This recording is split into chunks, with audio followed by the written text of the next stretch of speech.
Hey guys, so we have some updates for the Batman 2 that have me really excited. So, the first Batman movie, I didn't really know what to think of it. I didn't have any problems with the casting because I knew that Robert Pattinson was so much more than a sparkly teen vampire. I knew that he could really act, so I was fine with that aspect of it, but I just feel like nothing could compare to me in my mind when it comes to the Nolan trilogy. I loved it so much. I loved the Joker, the Scarecrow. It was just such a perfect trilogy, and I feel like it has a special place in my heart because it was actually the first superhero movie that I've ever seen. I remember my friend introduced me to it, and I'd never really seen a superhero movie, at least not one that really grabbed my attention the way that this one did. So after that, I really started to get into it. I watched that Gotham TV show, which is also really, really good. If you haven't seen that, it's really cartoonish and over the top. And it's definitely the complete opposite of this Batman universe, which is really grounded in reality. But I love those two different things. And you know what? I just feel like I love that this is so dark and gritty and grounded in reality. So I was really, really blown away with how good the Batman was, and I can't wait to see the second one. So we've got a few updates here.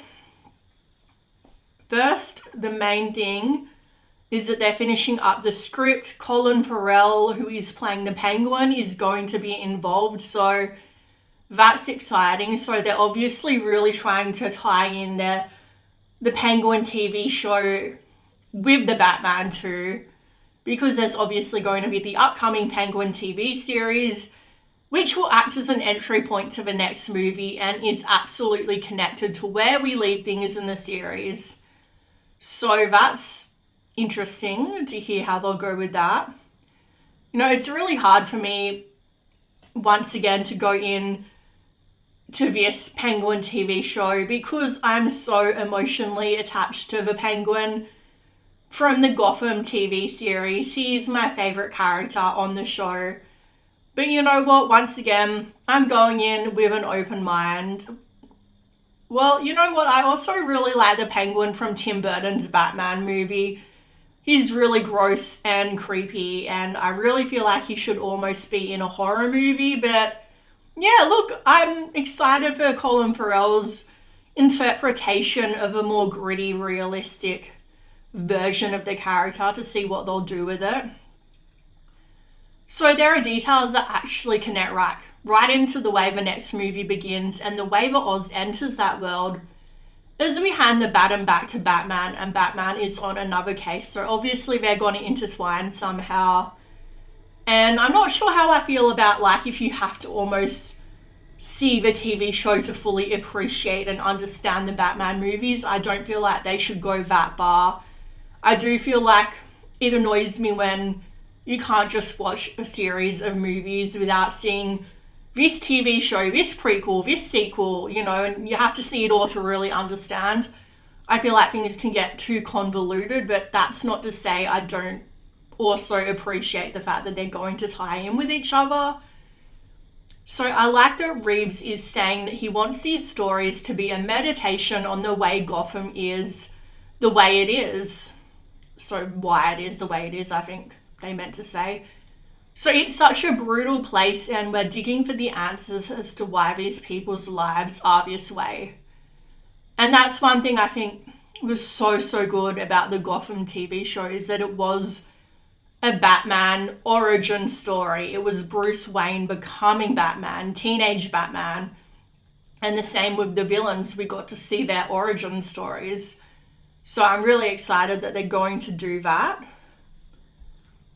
So they're digging into this epic story about deeper corruption, and it's going to go into places that he couldn't anticipate in the first one. So look, this is completely speculation on my part. It's just a fan theory, nothing else. I don't have any special insider information here. I admit it. I'm just thinking, from what I've seen of this universe, I feel like they're willing to go places almost that the other Batman movies weren't willing to go. I feel like the Waynes were always portrayed as these pillars of society. They were these really virtuous people. And look, I'm not saying billionaires can't be good people. I think that's a very black and white take on humanity. But at the same time, it's believable to think that the Court of Owls, which a lot of people are saying are going to be in this movie, we don't know that for sure, but if they are, it would make sense that the Waynes were involved in the Court of Owls. They were in the Batman, the Gotham TV show, to reference it once again.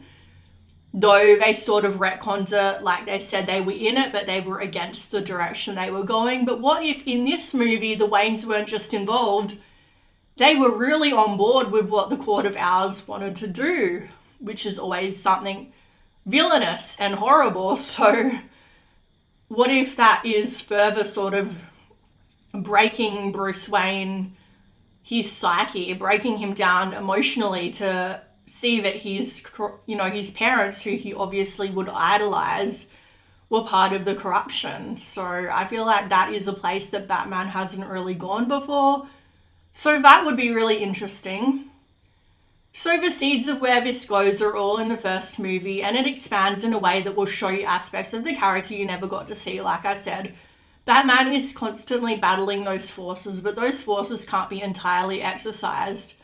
So the next movie delves deeper into that. So I feel like that sort of goes along with my theory, and that the Court of Owls, it's not just one villain or two villains, it's a whole group of very powerful people. So even Batman would have a hard time completely battling them and wiping them off the board, especially if we bring in characters like Raj Al Ghul and stuff. Like, it's just who's like tied to the Court of Owls. So who knows? Then obviously we've got a long way to go until it actually comes out, but yeah. So what do you guys think of it? Do you like that it's so grounded in reality and gritty? Or do you want them to lean more into those over-the-top cartoonish elements to the Batman universe? So let me know what your favourite Batman movie is down below. Please subscribe, like, comment. It really helps me out. Thanks, guys.